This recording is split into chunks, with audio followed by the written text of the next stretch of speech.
je suis simplement celui qui s'occupe des archives Klein. Donc je suis celui qui, bien évidemment, a permis que ça se passe.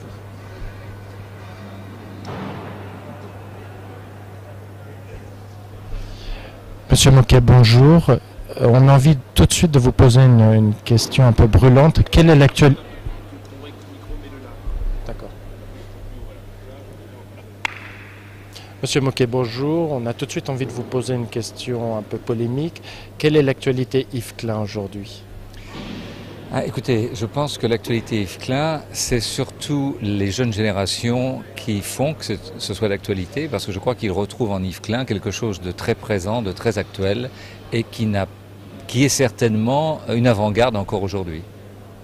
Pourquoi cet oubli de l'œuvre d'Yves Klein pendant les années 70-80? Peut-être pas oubli, mais mise en marge en quelque sorte. Non, je crois qu'il faut pas se tromper. Yves Klein n'a pas du tout été oublié. Je pense que la France est un pays qui n'est peut-être pas très très au courant de ce qui se passe de par le monde, mais dans les autres pays du monde, croyez bien qu'Yves Klein est tout à fait présent et que peut-être ce sont les pays de l'autre côté, je vois l'Allemagne, la Scandinavie, les États-Unis, le Japon, qui ont fait toutes ces années énormément d'expositions d'Yves Klein.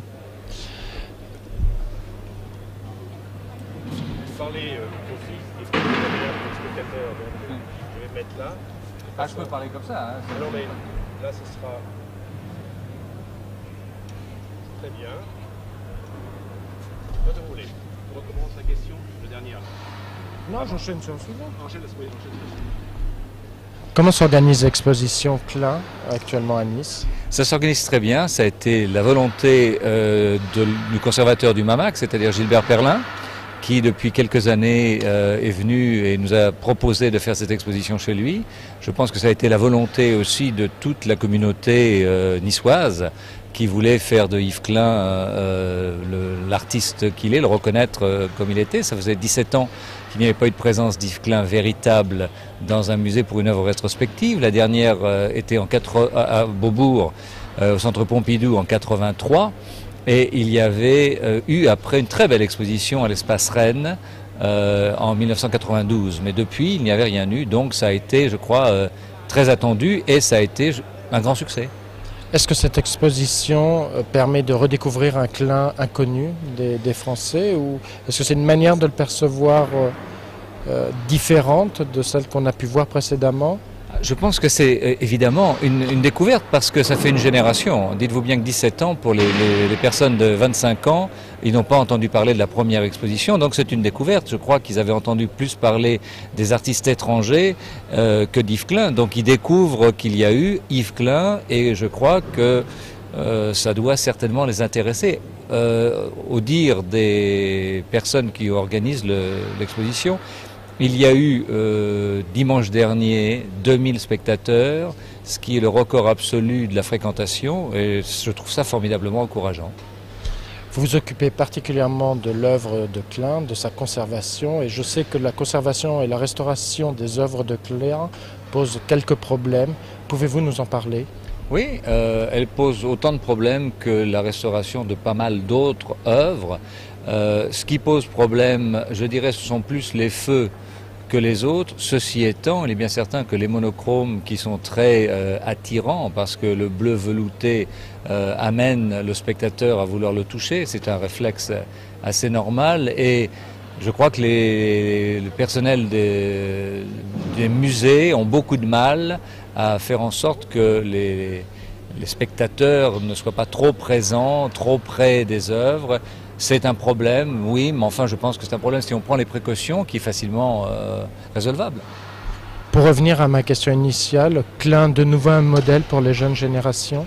Je crois que si vous voulez, Yves Klein est universel et intemporel. Donc je pense que le langage d'Yves Klein, je pense que dans l'exposition de Nice, si vous avez la chance d'aller voir, vous verrez qu'elle se termine par un triptyque, c'est-à-dire le rose, le bleu et l'or. C'est quelque chose qui, je crois, parle aux jeunes et aux moins jeunes et aussi aux gens de différentes ethnies ou religion, et je crois qu'ils sentent qu'il se passe quelque chose. Et je crois que l'esprit et la spiritualité qu'il y a chez Yves Klein est très sensible dans cette exposition. Et je pense qu'il faut en remercier encore les gens qui nous ont permis de l'organiser, parce que c'est pour nous une très belle réalisation. Et j'espère que le public viendra nombreux. Sachez que l'exposition dure jusqu'au 4 septembre, avant d'aller ensuite en Italie, à Florence, à Prato, où le saut le 23. Donc je crois qu'il va y avoir pas mal de gens qui vont découvrir Yves Klein, et ceux qui le connaissent auront du plaisir à l'aller revoir. En quelle manière avait consisté la révolution d'Yves Klein à l'époque? Pourquoi avait-il eu cet impact et cette importance par rapport à la production française? Écoutez, si vous vous replacez dans le contexte, en 1950, les gens sont abstraits. C'est-à-dire toute la peinture est abstraite. Et les gens, depuis le début de la guerre, enfin depuis l'avant-guerre, si vous voulez, cherchent à s'exprimer justement en une peinture abstraite qui est l'action painting, si vous voulez, aux États-Unis. Et c'est terriblement bloqué, c'est-à-dire que c'est un pompiérisme terrible, car de tous les côtés, on fait de l'abstrait, on en fait partout, sous tous les cieux. Et Yves Klein, qui est très au courant de ça, parce que n'oubliez pas que sa mère et son père étaient peintres, sa mère en particulier était peintre de l'école de Paris, donc c'était à l'époque la chose qu'on essayait de promouvoir après la guerre. Et je crois qu'il y a eu de bonnes choses, mais que peut-être ça n'a pas eu le succès qu'on espérait. Et Yves Klein est arrivé comme une espèce de monsieur propre et de chevalier blanc qui a totalement ouvert des portes différentes dans lesquelles se sont engouffrés toute la jeune génération. Et il y a eu des gens qui ont compris que grâce à Yves Klein, on pouvait oser des choses différentes. Je crois que l'exposition qu'il avait faite le 28 avril 58 chez Iris Clair était très très importante. Je crois que les expositions qu'il avait faites en 57 en Europe, dites-vous bien qu'en Europe, en 57, il n'y avait pas beaucoup de gens qui allaient à l'étranger. Il a fait des expositions dans 4 pays, en France, en Italie, en Allemagne, en Angleterre.